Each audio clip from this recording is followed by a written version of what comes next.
Hello everyone. आज हम amines का चैप्टर शुरू करने वाले हैं। ठीक है, तो बेसिकली अमीन्स क्या होते हैं? अमीन्स को हम मान सकते हैं कि अमोनिया के डेरिवेटिव्स हैं, जिसमें अमोनिया के हाइड्रोजन के हटाकर हमने एल्काइल या फिर अराइल ग्रुप लगा दिया है। तो बेसिकली अमोनिया ये होता है।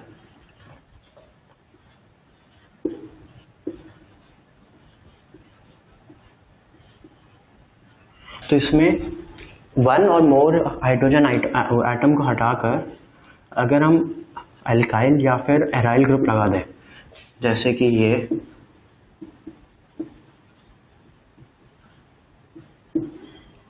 यहाँ पे एराइल ग्रुप भी हो सकता है।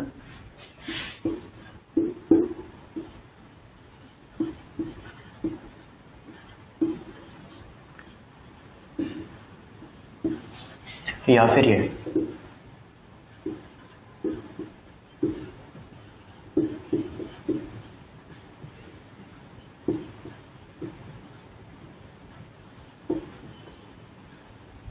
ठीक है। तो बेसिकली अमीन्स क्या होते हैं आपको ये पता चल गया है। तो हम अब स्ट्रक्चर ऑफ अमीन्स पे आ जाते हैं।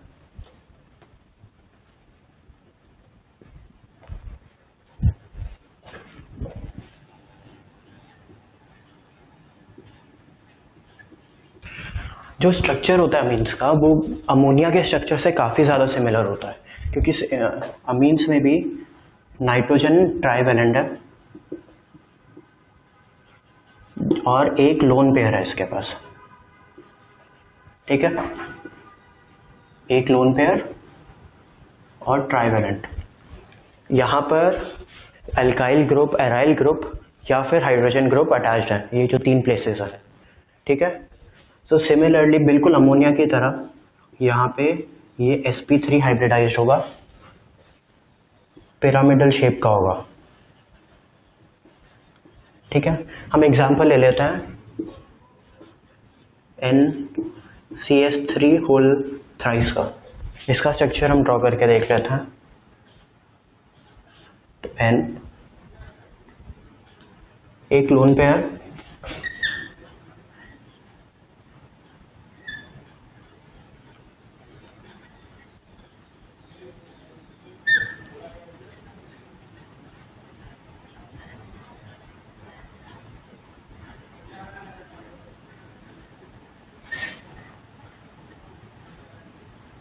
ठीक है।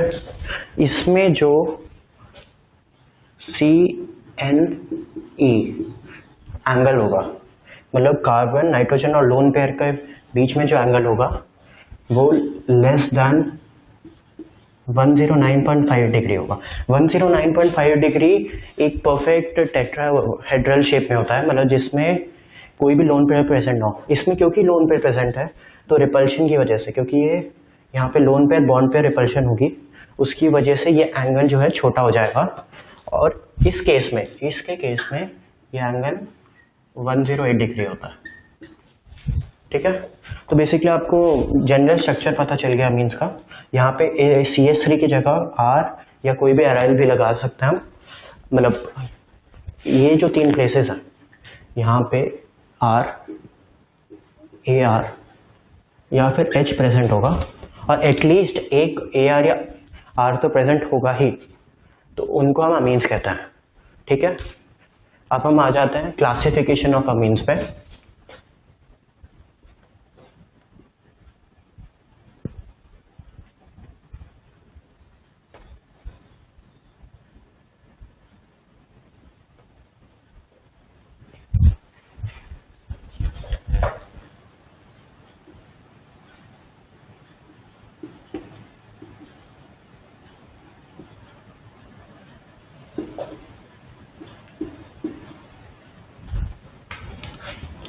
ठीक है, तो अमीन्स की क्लासिफिकेशन 3 ब्रॉड कैटेगरीज में होती है।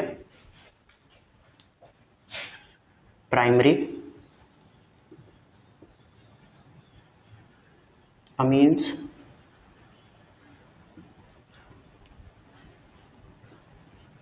सेकेंडरी अमीन्स,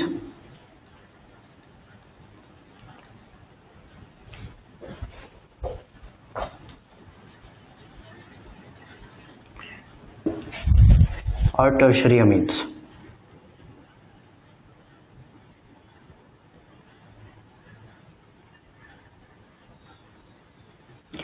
तो बेसिकली ये किस तरह से डिवाइड करे गए हैं, इनका डिवीजन इस बेसिस पे हुआ है कि जो अमोनिया है NH3, इसमें कितने हाइड्रोजन हट के हमारा एराइल या फिर एल्काइल ग्रुप लगा है। ठीक है, तो बेसिकली अगर इसमें एक हाइड्रोजन हटा है, ठीक है, और इसका अंदर एक हाइड्रोजन हट के एक एल्काइल या फिर एराइल ग्रुप लगा होगा, उसको हम कहते हैं प्राइमरी अमीन। इसका एग्जांपल है NH2CH3। ठीक है, इसका स्ट्रक्चर देख लेते हैं। N lone pair, 1H, second H and 1 CH3। ठीक है, सेकेंडरी अमीन्स क्या होते हैं? सेकेंडरी अमीन्स में दो हाइड्रोजन हटके दो एल्काइल या एराइल ग्रुप लगे। इसका एग्जांपल हम ले लेते हैं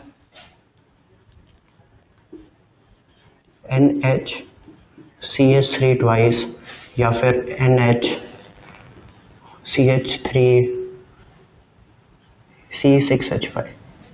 ठीक है, इनके स्ट्रक्चर देख लेते हैं। इसका स्ट्रक्चर होगा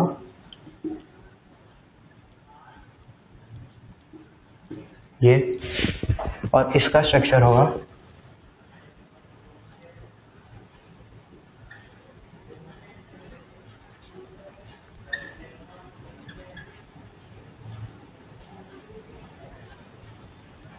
ठीक है।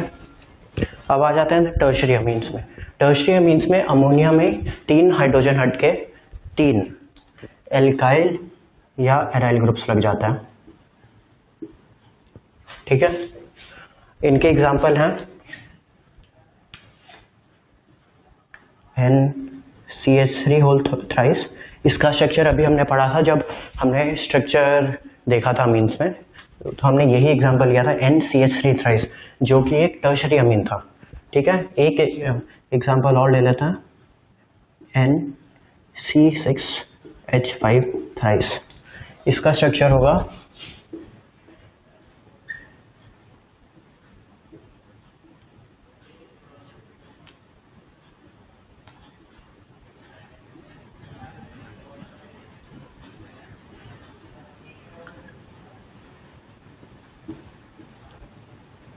ठीक है।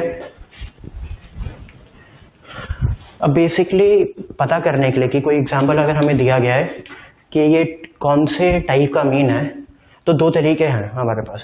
या तो हम गिन लें कि कितने हमारे सब्स्टिट्यूएंट्स लगे हैं, जैसे प्राइमरी अमीन में एक सब्स्टिट्यूएंट होगा नाइट्रोजन पे, हाइड्रोजन के अलावा हम देख रहे हैं। सेकेंडरी अमीन्स में दो सब्स्टिट्यूएंट्स होंगे और टर्शरी अमीन्स में तीन सब्स्टिट्यूएंट होंगे। और एक दूसरा तरीका है कि हम नंबर ऑफ हाइड्रोजन गिन लें जो डायरेक्टली अटैच्ड है नाइट्रोजन पे, जिसमें प्राइमरी अमीन्स में दो हाइड्रोजन एटम्स हैं, सेकेंडरी अमीन्स में एक हाइड्रोजन एटम होगा, डायरेक्टली कनेक्टेड टू नाइट्रोजन की बात कर रहे हैं हम यहाँ पे, हम टोटल कंपाउंड में हाइड्रोजन नहीं गिन रहे हैं। और टर्शरी अमीन्स में एक भी hydrogen directly connected to nitrogen नहीं होगा। ठीक है, तो आई होप कि आपको समझ आ गया होगा कि हम क्लासिफिकेशन कैसे कर रहे हैं नाइट्रोजन के अमीन्स की। ठीक है, तो बेसिकली यहीं पे क्लासिफिकेशन खत्म होती है। नेक्स्ट हम मूव करेंगे नॉमेनक्लेचर पे। तो नॉमेनक्लेचर में बेसिकली दो सिस्टम हम स्टडी करेंगे। एक है कॉमन सिस्टम और दूसरा आईयूपैक सिस्टम। आईयूपैक है जो ऑफिशियल नेम होते हैं हमारे इनके जो भी कंपाउंड्स हैं। ठीक है, तो बेसिकली सबसे पहले एलिफैटिक अमीन्स को देख लेते हैं। एलिफैटिक मतलब जो अराइल, जिनमें अराइल कंपोनेंट नहीं है, अराइल कंपाउंड्स सब्स्टिट्यूएंट्स नहीं है, एलिफैटिक अमीन्स में कॉमन सिस्टम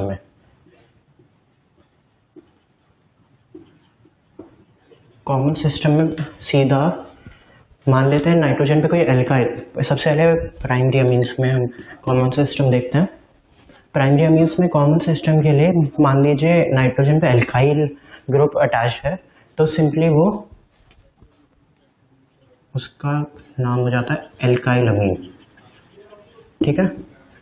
और सिमिलरली अगर सेकेंडरी या टर्शरी अमीन्स हैं, ठीक है, और मान लीजिए सेम एल्काइल ग्रुप प्रेजेंट है, तो डाई या फिर ट्राई, मतलब जितने भी, अगर दो सेम एल्काइल अवेलेबल हैं तो डाई, और अगर 3 सेम एल्काइल ग्रुप्स लगे हैं तो ट्राई एल्काइल अमीन हो जाएगा हमारा नाम, ठीक है। और इसी में अगर मान लीजिए 2 अलग अलग लगे हैं, जैसे, तो उनका नाम हो जाएगा एल्काइल 1, एल्काइल 2 अमीन, ठीक है। अब कॉमन सिस्टम में अगर हमारे एरोमेटिक अमीन है, ठीक है, तो कॉमन सिस्टम में सीधा उसका नाम हो जाता है अराइल अमीन, ठीक है। लेकिन बेंजीन के केस में, जब बेंजीन के ऊपर NH2 लगा हुआ है, इसका कॉमन नेम होता है एनिलीन। ये बहुत ही इंपॉर्टेंट कंपाउंड है हमारे इस चैप्टर के लिए, एनिलीन। तो आपको ये नाम क्लियरली याद होना चाहिए विद इट्स स्ट्रक्चर। और ये जो कॉमन नेम है, ये आयुपैक सिस्टम में भी करेक्ट है, ठीक है। अब आ जाते हैं हम आयुपैक सिस्टम में।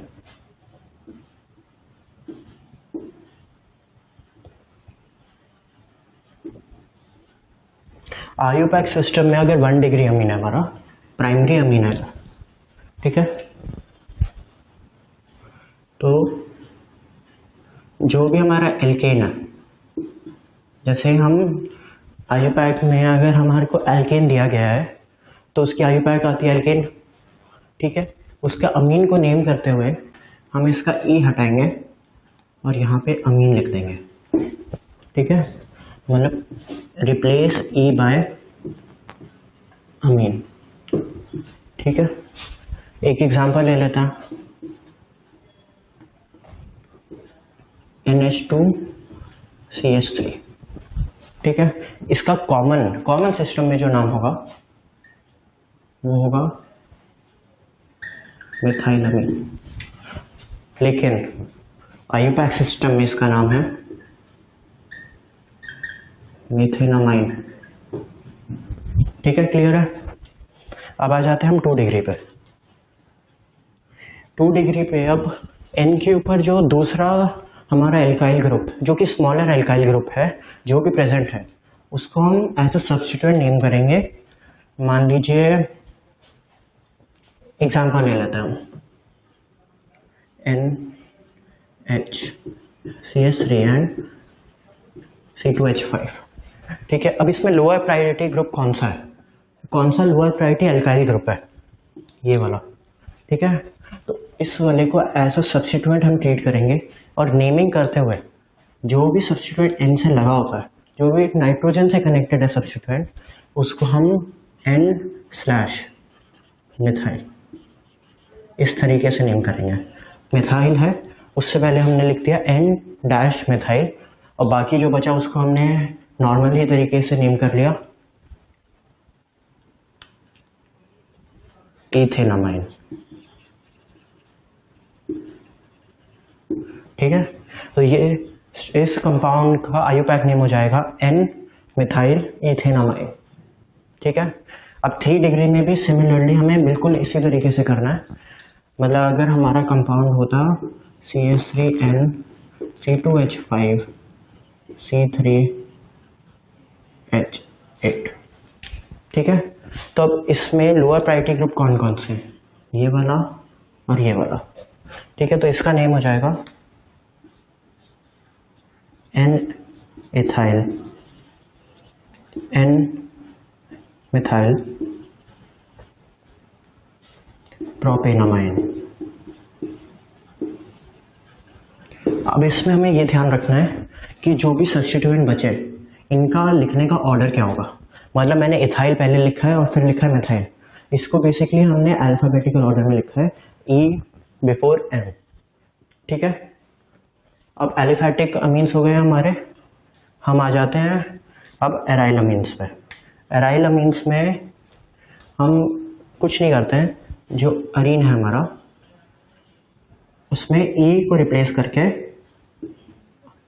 अमाइन लगा देता है, मतलब फिर से ई बाय अमीन रिप्लेस हो जाएगा। एग्जाम्पल ले लेते हैं, एनिलीन जो अभी हमने पढ़ा था, इसका नाम इस सिस्टम से हो जाएगा बेंजीनामाइन, ठीक है। अब एनिलीन के लिए ये भी करेक्ट आईयूपैक नेम है और एनिलीन भी करेक्ट आईयूपैक नेम है, ठीक है। तो अगर आपका क्वेश्चन आता है तो आप दोनों में से कोई भी यूज कर सकते हैं, ठीक है। अब यहाँ पे मैंने आपको तरीका बता दिया आईयूपैक करने का, तो हम थोड़े से कॉमन कंपाउंड्स की नेमिंग करके देख लेते हैं, दोनों ही कॉमन सिस्टम और आईयूपैक सिस्टम में।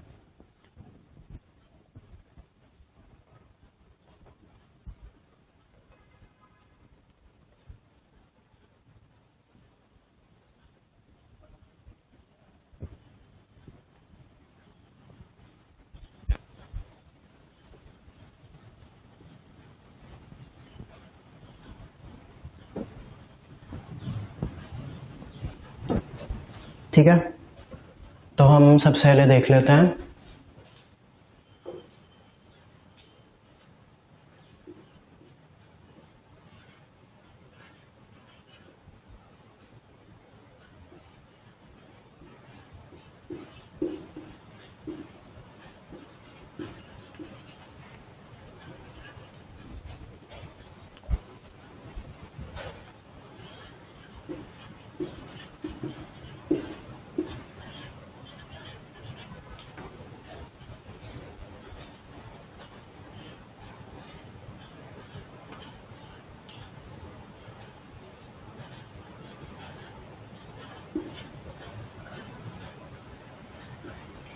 ठीक है। हम इन 5 कंपाउंड्स की नेमिंग करेंगे, इन 4 कंपाउंड्स की सॉरी हम नेमिंग करेंगे, और आपको इससे क्लियर हो जाएगा कि नेमिंग किस तरीके से होती है अमीन्स में, ठीक है। हम दोनों ही कॉमन सिस्टम और आईयूपैक सिस्टम की नेमिंग करने वाले हैं, ठीक है। तो पहले कंपाउंड को हम देखते हैं, ये एक, इसमें हम साथ साथ ही क्लासिफिकेशन भी कर लेते हैं, उससे आपको क्लासिफिकेशन की भी इंफॉर्मेशन मिल जाएगी। तो पहला कंपाउंड हम देख लेते हैं, ये है 1 डिग्री अमीन, प्राइमरी अमीन है ये, क्योंकि इसमें एक एल्काइल ग्रुप प्रेजेंट है, अब बाकी तो हाइड्रोजन नाइट्रोजन से कनेक्टेड है, ठीक है। अब अगर हम याद करें तो कॉमन सिस्टम में एल्काइल्स अमीन्स की नेमिंग किस तरह होती है, एल्काइल अमीन की, एल्काइल अमीन फॉर्म होता है उसका नेम का, तो इसका मतलब यहाँ पे नेमिंग हो गई हमारी इथाइल अमीन, ठीक है। फिर हम आ जाते हैं आईयूपैक नेमिंग में। आईयूपैक नेमिंग प्राइमरी में बहुत ही सिंपली होती है हमारा एल्केनामाइन के फॉर्म में, तो यहाँ पे हमारा आईयूपैक नेम हो जाएगा इथेनामाइन, ठीक है। ठीक है, अब हम सेकंड पे आते हैं। सेकंड की सबसे पहले हम क्लासिफिकेशन कर लेंगे। यहाँ पर भी ये 1 डिग्री अमीन है, ठीक है। आपको बिल्कुल कंफ्यूज नहीं होना है कि इस पे जो कार्बन लगा हुआ है उससे हमें फर्क पड़ रहा है या नहीं, हमें सिंपली देखना है कि नाइट्रोजन जो है उस पे क्या कनेक्टेड है। तो हम ध्यान से देखेंगे तो इस पे एक एल्काइल ग्रुप कनेक्टेड है, इसका मतलब ये भी एक 1 डिग्री अमीन है, ठीक है। अब इसका कॉमन सिस्टम में हमें पता है एल्काइल अमीन नेम होता है प्राइमरी अमीन्स के लिए, और ये एल्काइल का नाम है आइसोप्रोपाइल, ठीक है। तो सिंपली इसका कॉमन सिस्टम में नेम हो गया आइसोप्रोपाइल अमीन, ठीक है। अब आईयूपैक नेम करते समय हमें 1 डिग्री में क्या करना था, हमें करना था एल्केनामाइन, ठीक है। और अब एल्केन के आगे हम डैश डाल के वो कार्बन नंबर लिखेंगे जिस कार्बन पे हमारा NH2 कनेक्टेड है। तो हम लॉन्गेस्ट चेन की नंबरिंग कर लेंगे 1, 2 एंड 3, ठीक है। तो बेसिकली सेकेंड कार्बन पे NH2 कनेक्टेड है, तो इसका नाम हो जाएगा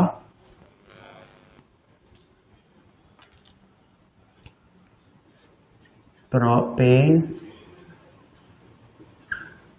2 अमाइन, ठीक है, क्लियर है। अब थर्ड ऑप्शन पे आ जाते हैं हम। थर्ड की क्लासिफिकेशन करते समय हम देखेंगे कि इस पे 3 एल्काइल ग्रुप्स प्रेजेंट है और एक भी हाइड्रोजन नहीं है, तो इसका मतलब ये 3 डिग्री अमीन है हमारा। ठीक है, अब इसकी नेमिंग कर लेते हैं कॉमन सिस्टम में। जो एल्काइल ग्रुप प्रेजेंट है तीनों ही मिथाइल है, तो हमने ये पढ़ा था, यहाँ पे नेम हो जाएगा इसका ट्राई मिथाइल अमीन। ठीक है, और IUPAC नेम हो जाएगा उसका N,N डाई मिथाइल मीथेनामाइन। ठीक है, इसमें क्योंकि तीनों ही सेम है तो कोई प्रायोरिटी ऑर्डर ग्रुप नहीं है, हम कोई भी दो को सब्स्टिट्यूएंट ट्रीट करेंगे और तीसरे को हम मेन ग्रुप ट्रीट करते हुए यहाँ पे जैसे हमने मीथेनामाइन उसको कह दिया है। ठीक है, अब फोर्थ ऑप्शन पे आ जाता है NH2 और उस पर बेंजीन लगी है और एक ब्रोमीन है बेंजीन पर। तो यहाँ पे क्लासिफिकेशन करते समय तो हम खाली सन को देखने वाले हैं, तो ये क्लियरली 1 डिग्री अमीन है क्योंकि इस पे एक एराइल ग्रुप प्रेजेंट है और 2 हाइड्रोजन भी हैं। हाइड्रोजन काउंट करके हमें कंफर्मेशन हो जाती है कि हमने गलत तो नहीं गिने एल्काइल ग्रुप्स। तो अगर आपको कभी भी डाउट हो तो हम नाइट्रोजन पे नंबर ऑफ हाइड्रोजन गिन के क्लासिफिकेशन इजीली कर सकते हैं। ठीक है, तो अब इसकी अगर हम नेमिंग करें तो कॉमन सिस्टम में तो इसकी नेमिंग हो जाएगी पी मतलब पैरा, क्योंकि इसके रिस्पेक्ट में जो ब्रोमीन लगा हुआ है वो पैरा पोजीशन पे लगा है, तो इसका कॉमन सिस्टम में नाम हो जाएगा पी ब्रोमो एनिलीन। ठीक है, नाम पढ़ के भी हमें स्ट्रक्चर का थोड़ा आइडिया लग जाता है। इन्होंने कहा है पी ब्रोमो एनिलीन, मतलब एनिलीन के पैरा पोजीशन पे ब्रोमो, तो वही तो स्ट्रक्चर है। ठीक है, अब इसका IUPAC नेम करते हैं। IUPAC नेमिंग करने में जब भी कोई सब्स्टिट्यूएंट लगा होता है तो हमने पढ़ा है पहले चैप्टर्स में कि हम नंबर ऑफ कार्बन की नंबरिंग करेंगे, मतलब 1 2 3 एंड 4। फोर्थ कार्बन पे हमारा ब्रोमीन लगा है तो उसका नेम हो जाएगा 4 ब्रोमो बेंजीनामाइन।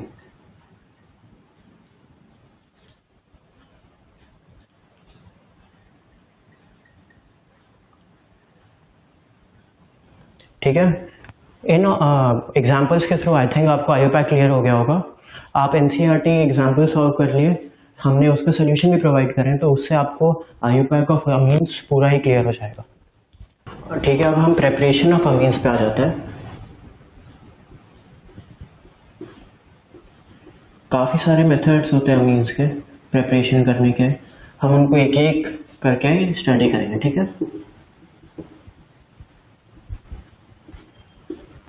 जो सबसे पहला तरीका हम स्टडी करेंगे वो होता है reduction of nitro compounds.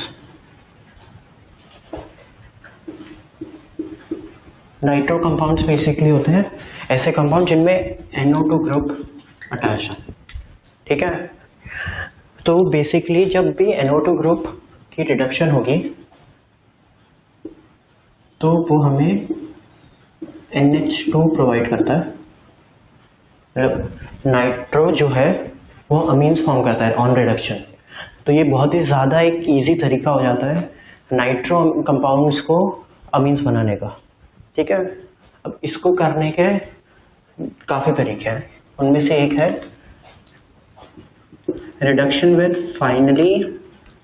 Finally divided निकल प्लैटिनम और लेड।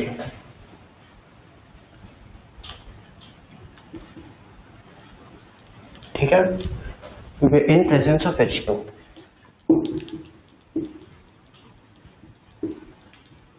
तो बेसिकली ये रिएक्शन बन जाता है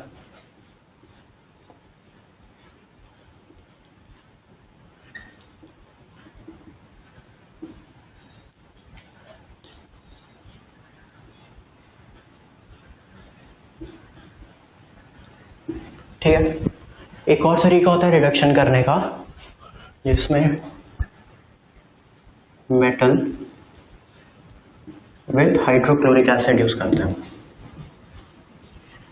ठीक है, इसका रिएक्शन ले लीजिए।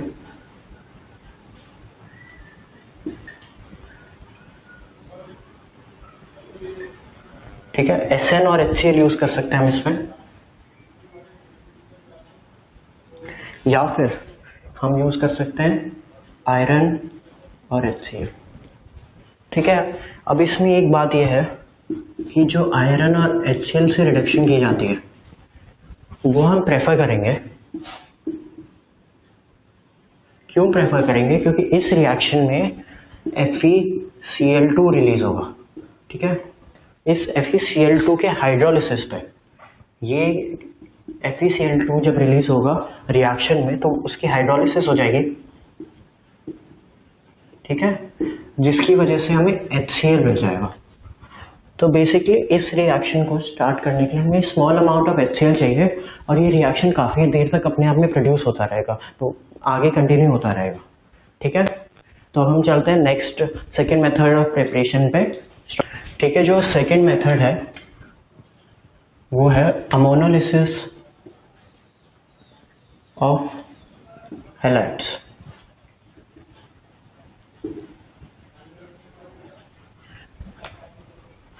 ठीक है, आप लोगों ने हैलाइड्स के चैप्टर में पढ़ा होगा कि जो RX बॉन्ड होता है हैलाइड में, ठीक है, ये जो बॉन्ड होता है ये न्यूक्लियोफिलिक रिएक्शन में ब्रेक हो सकता है। जब इसमें एक न्यूक्लियोफाइल आके अटैक करेगा तो ये ब्रेक हो जाएगा और उसकी जगह एक न्यूक्लियोफाइल लग जाएगा। ठीक है, तो सिमिलरली इसी रिएक्शन में RX में हम न्यूक्लियोफाइल NH3 अमोनिया को डालने वाले हैं। ये एक न्यूक्लियोफाइल है क्योंकि जैसे आप जानते हैं कि नाइट्रोजन पे एक लोन पेयर प्रेजेंट है, उसकी वजह से ये एक न्यूक्लियोफाइल है, वो यहाँ पे जाके अटैक करेगा। ठीक है, उसकी वजह से फॉर्म हो जाएगा ये कंपाउंड।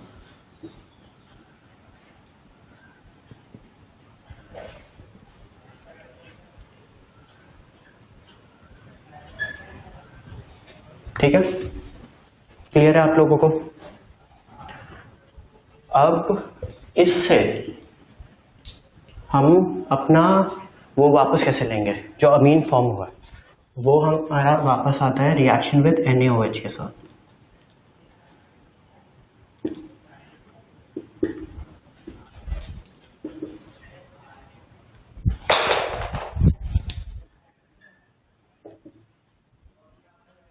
ठीक है, इसमें बनेगा RnH2 plus NaX plus H2O। ठीक है, अब इसमें एक सबसे बड़ी प्रॉब्लम क्या आती है, जो ये RnH2 फॉर्म हुआ है ये भी अगेन एक न्यूक्लियोफाइल है। ठीक है, तो ये जो हमारे रिएक्शन मिक्सचर में RX प्रेजेंट है उसके साथ फिर से रिएक्शन करेगा और हमें R2NH फॉर्म करके दे देगा। और फिर से अगेन ये जो R2NH है ये फिर से जो RX प्रेजेंट है उसके साथ रिएक्ट करेगा और R3N देगा। ठीक है, एक और रिएक्शन होता है, ये R3N अगेन RX के साथ रिएक्ट करके हमें R4N प्लस X माइनस भी देता है। ठीक है, लेकिन इसको हम इग्नोर कर सकते हैं। अब हम यहाँ पे हम प्रॉब्लम देख लेते हैं हमें क्या मिली। जब भी हम ये इस रिएक्शन से अमीन बनाना चाहेंगे तो हमें मिक्सचर हमेशा एक मिक्सचर मिलेगा प्राइमरी, सेकेंडरी और टर्शरी का। इस प्रॉब्लम के अलावा ये रिएक्शन बहुत ही सिंपल तरीका है अमीन्स को फॉर्म करने का यूजिंग हैलाइड्स। ठीक है, ठीक है, अब हम चलते हैं थर्ड मेथड पे प्रिपरेशन की, जो कि है reduction of nitriles. Nitriles I hope आपको क्लियर होगा, होते हैं ऐसे कंपाउंड जिनमें सब्स्टिट्यूट लगा होता है CN का, C डबल बॉन्ड N का सब्स्टिट्यूट लगा होता है, उन कंपाउंड्स को हम कहते हैं नाइट्राइल्स। ठीक है, अब इन कंपाउंड्स की रिडक्शन की जाती है RCN विद LiAlH4, या फिर जो कैटालिटिक रिडक्शन का हमें मेथड पता है ऑफ हाइड्रोजन विद निकल एंड हाइड्रोजन, वो भी हम यूज कर सकते हैं, लेकिन हम प्रेफर करेंगे LiAlH4। ठीक है, तो यहाँ पे ये सिंपली एक रिएक्शन होता है RCH3NH2 फॉर्म करने का। ठीक है, अब ये एक इम्पॉर्टेंट रिएक्शन है इस पॉइंट से कि मान लीजिए हमें एक्सेंट करना है, एक्सेंट मतलब इंक्रीज करना है हमें कार्बन, नंबर ऑफ कार्बन। मान लीजिए हमारे पास एक x नंबर ऑफ कार्बन का अमीन है और हम चाहते हैं कि हमें x+1 कार्बन का अमीन मिल जाए, तो ये कैसे होगा, ये कैसे पॉसिबल है? इसका एक सिंपल सा मेथड है इस रिएक्शन यूज करने का। जो हमारा x कार्बन वाला अमीन होगा उसमें हम अमीन की जगह नाइट्राइल ग्रुप जो CN का ग्रुप है उसको सब्स्टिट्यूट कराएंगे और उसके बाद सिंपली हम अगर रिडक्शन फॉर्म करेंगे तो एक कार्बन एक्स्ट्रा आ जाएगा। ये एक बहुत इंपॉर्टेंट रिएक्शन है, जब भी हमें क्वेश्चन मिलता है कन्वर्जन का और उसमें एक कार्बन नंबर हमें इंक्रीज करना होता है तो जनरली हम ये वाला मेथड, ये वाला स्टेप, ये वाला रिएक्शन जरूर इंक्लूड करते हैं अपने रिएक्शन में, अपने किसी एक प्रोसीजर में।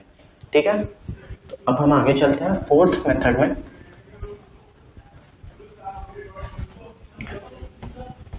ठीक है, फोर्थ मेथड है रिडक्शन ऑफ एमाइड्स।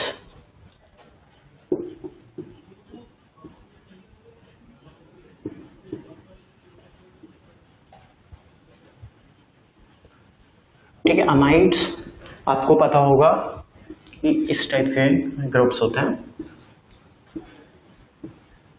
ठीक है, ये बेसिकली एक डेरिवेटिव है कार्बोक्सिलिक एसिड का। ये कार्बोक्सिलिक एसिड डेरिवेटिव्स होता है। कार्बोक्सिलिक एसिड में जो OH ग्रुप है इसको रिमूव करके अगर NH2 ग्रुप लगा दिया जाए तो एमाइड मिल जाता है हमें। ठीक है, इसकी रिडक्शन का रिएक्शन होता है। इसकी रिडक्शन हम करते हैं LiAlH4 में और उसके बाद हम उसमें पानी H2 डालते हैं to get our Amin.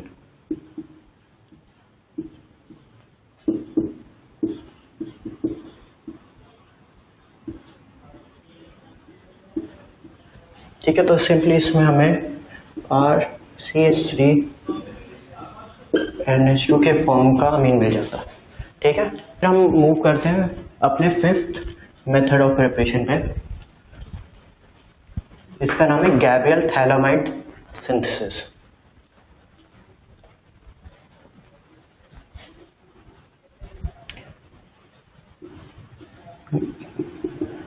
Gabriel phthalimide synthesis. ठीक है, ये जो रिएक्शन है इसमें थैलामाइड यूज होता है। ठीक है, थैलामाइड का फॉर्मूला है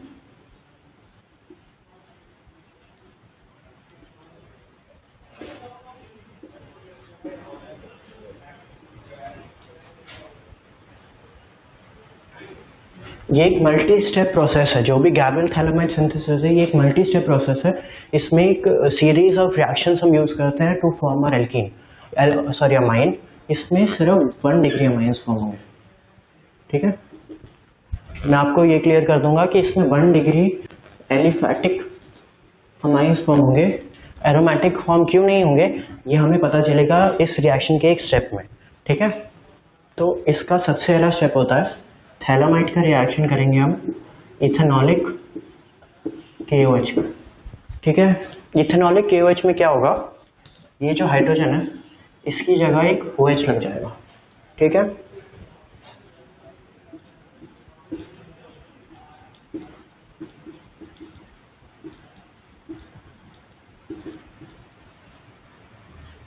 ठीक है, अब इस कंपाउंड को हम रिएक्ट कराने वाले हैं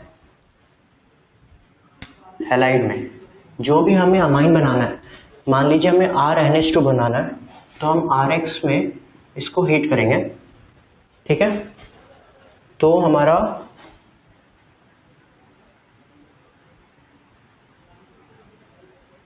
ये कंपाउंड फॉर्म हो जाएगा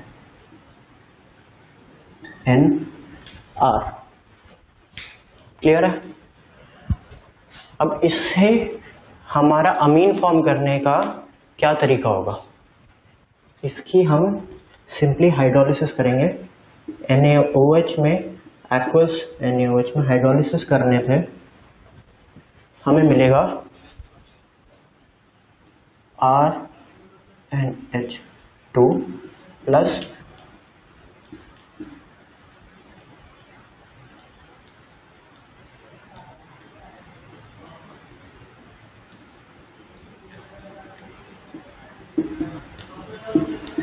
ठीक है, क्लियर है आप सबको ये। अब यहाँ पर ये R जो है ये एलिफैटिक होगा, ये एरोमेटिक नहीं हो सकता। उसका सिंपल सा रीजन ये है कि अगर इस R पे ये R अगर एरोमेटिक है तो इस N पे एक प्लस टाइप का कैरेक्टर आ जाएगा, जिसकी वजह से ये रिएक्शन पॉसिबल ही नहीं होगा। ठीक है, तो यहाँ पे हमारा फिफ्थ टाइप खत्म हो गया। अब हम मूव करते हैं हमारे लास्ट मेथड ऑफ प्रिपरेशन पे। स्टॉप। ठीक है, जो लास्ट मेथड है, सिक्स्थ मेथड, उसका नाम है हॉफमैन ब्रोमाइड डिग्रेडेशन रिएक्शन।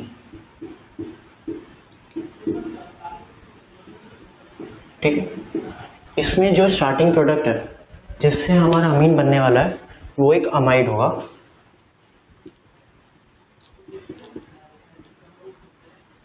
ठीक है, इसमें अमाइड का रिएक्शन हम कराते हैं in presence of bromine and aqueous NaOH।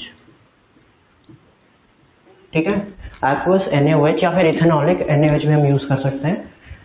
In presence of Br2 and an amide हमारा क्या फॉर्म करेगा, वो होगा RNH2 plus Na2CO3 plus 2NaBr plus 2H2।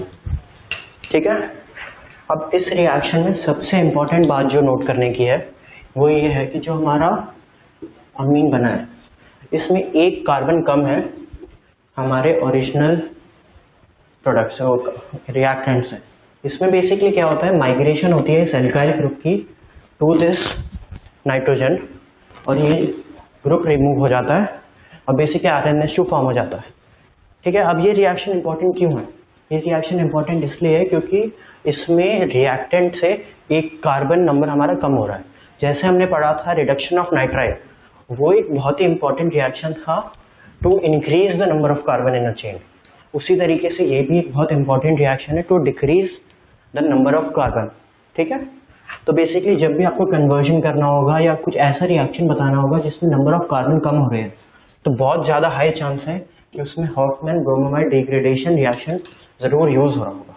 ठीक है, तो इस रिएक्शन के साथ हमारा प्रिपरेशन ऑफ अमीन्स खत्म हो जाता है।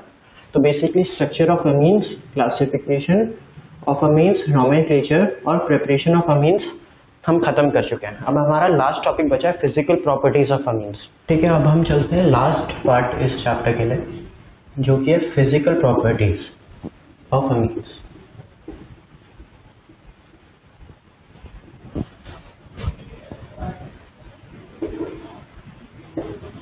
ठीक है, अमीन्स में जो लोअर अमीन्स होता है, ठीक है, वो जनरली गैसेस के फॉर्म में एग्जिस्ट करता है और उनकी एक फिशी ऑडोर होती है। ठीक है, फिर जैसे जैसे अमीन्स में कार्बन ऐड होता रहता है तो ये एक बार लिक्विड हो जाएंगे और फिर एक नंबर ऑफ कार्बन्स के बाद सॉलिड फॉर्म में एग्जिस्ट करेंगे। ठीक है, फिर जो एराइल अमीन्स है जैसे बेंजीन का क्या होता है, बेंजीन अमाइन। ठीक है, they exist as colourless, generally liquid. ठीक है,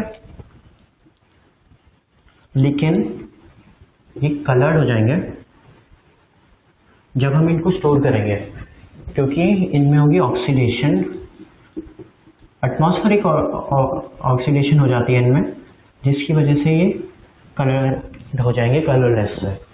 ठीक है, अब इसमें हम बात करते हैं अगर सॉल्युबिलिटी इन वाटर की। ठीक है, तो जो लोअर अमीन्स हैं, सॉल्युबिलिटी, ठीक है, तो जो लोअर अमीन्स हैं that are soluble in water, लेकिन जैसे जैसे नंबर ऑफ कार्बन इंक्रीज होते रहेंगे ये नॉट सोल्यूबल हो जाएगा। As carbon increase less soluble, ठीक है, क्योंकि जो कार्बन वाला पार्ट है that is the hydrophobic part, जिसकी वजह से सोल्यूबिलिटी डिक्रीज होती रहती है। ठीक है, अब अगर अल्कोहल के साथ हम इनकी सोल्यूबिलिटी कंपेयर करें तो जो नाइट्रोजन की इलेक्ट्रोनेगेटिविटी होती है वो 3 होती है और ऑक्सीजन की होती है 3.5। तो ऑब्वियसली आता है अगर हम वाटर में सोल्यूबिलिटी देखें तो जो अल्कोहल्स हैं same number of carbon same molar mass की अगर हम बात करें तो ऑक्सीजन की जो कंपाउंड्स मतलब जैसे अल्कोहल उनकी solubility will be more than amines, क्योंकि वाटर एक पोलर कंपाउंड है। तो ज़्यादा पोलर कंपाउंड जो भी होगा, क्योंकि अल्कोहल नाइट्रोजन के अमीन से ज़्यादा पोलर होने वाला है फॉर सेम मोलर मास, तो जो ज़्यादा पोलर है वो ज़्यादा सोल्यूबल होने वाला है। ठीक है, अब अमीन्स जो हैं वो हमारे सोल्यूबल होते हैं ऑर्गेनिक कंपाउंड्स में भी। ठीक है, क्योंकि organic compound generally non polar होते हैं, नॉन पोलर में भी अमीन्स हमारे सोल्यूबल हैं। ठीक है, यहाँ तक हमने सोल्यूबिलिटी की बात कर ली है, तो अब हम चलते हैं आगे बॉइलिंग पॉइंट पे।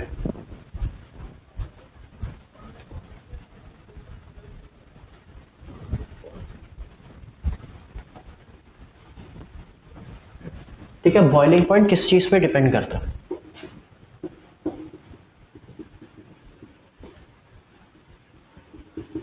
बॉइलिंग पॉइंट डिपेंड करता है इंटरमॉलिक्यूलर फोर्सेस पे।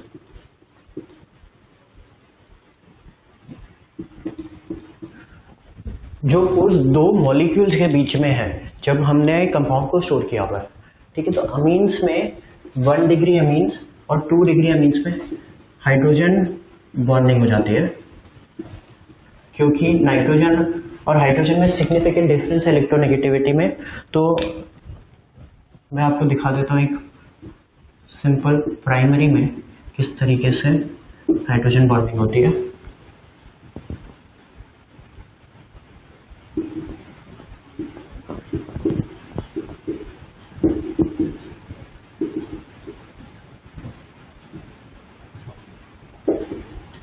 ठीक, इस तरीके से हाइड्रोजन बॉन्डिंग हो जाती है, उसकी वजह से 1 डिग्री, और क्योंकि 1 डिग्री में ज्यादा हाइड्रोजन बॉन्डिंग होगी, आप देख सकते हैं जितने ज्यादा हाइड्रोजन प्रेजेंट होंगे एक नाइट्रोजन पे उतने ज्यादा हमारे पास ऑप्शन है हाइड्रोजन बॉन्डिंग करने के लिए। तो 1 डिग्री में ज्यादा हाइड्रोजन बॉन्डिंग है 2 डिग्री से। ठीक है, इसका मतलब boiling point of 1 degree amines भी बॉइलिंग पॉइंट भी इसी ऑर्डर में। ठीक है, अगर हम देखें 3 डिग्री अमीन्स तो उसमें कोई भी हाइड्रोजन बॉन्डिंग प्रेजेंट नहीं होती है। इसका रीजन सिंपल है, क्योंकि कोई भी अगर हमारे पास हाइड्रोजन एटम ही प्रेजेंट नहीं है तो हाइड्रोजन बॉन्डिंग होगी कैसे? ठीक है, तो बेसिकली अमीन्स में अगर आइसोमेरिक अमीन्स की बात करें हम, मतलब जिनका जो मोलर मास है वो सिमिलर है, तो बॉइलिंग पॉइंट का ऑर्डर ये हो जाता है 1 डिग्री का सबसे ज्यादा, फिर 2 डिग्री का, फिर 3 डिग्री का। ठीक है, अब ये तो हमने अमीन्स के अंदर में बात कर ली बॉइलिंग पॉइंट के ऑर्डर की।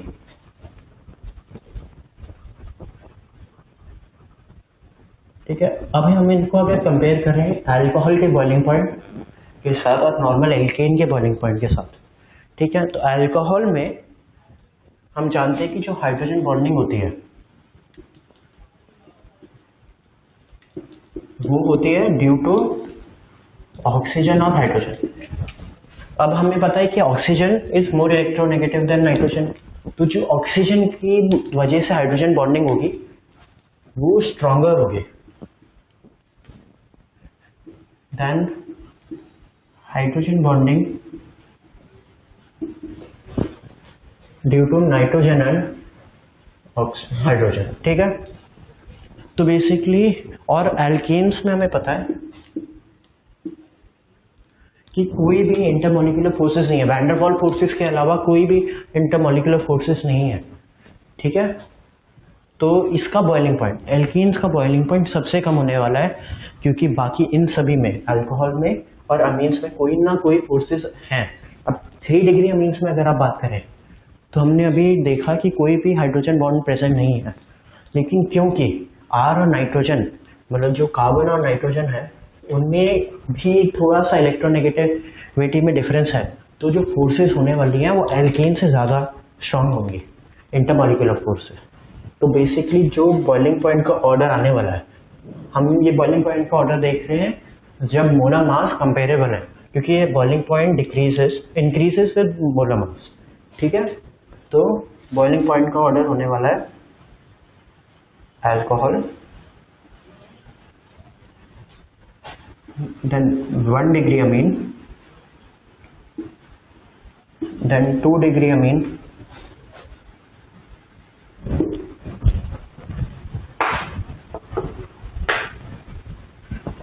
then 3 degree amine, और लास्ट में एल्केन, ठीक है। तो यहाँ पे हमारा फिजिकल प्रॉपर्टीज खत्म होता है और इस लेक्चर का लास्ट पार्ट फिजिकल प्रॉपर्टीज हमारा बॉइलिंग पॉइंट को स्टडी करने के बाद खत्म हो जाता है।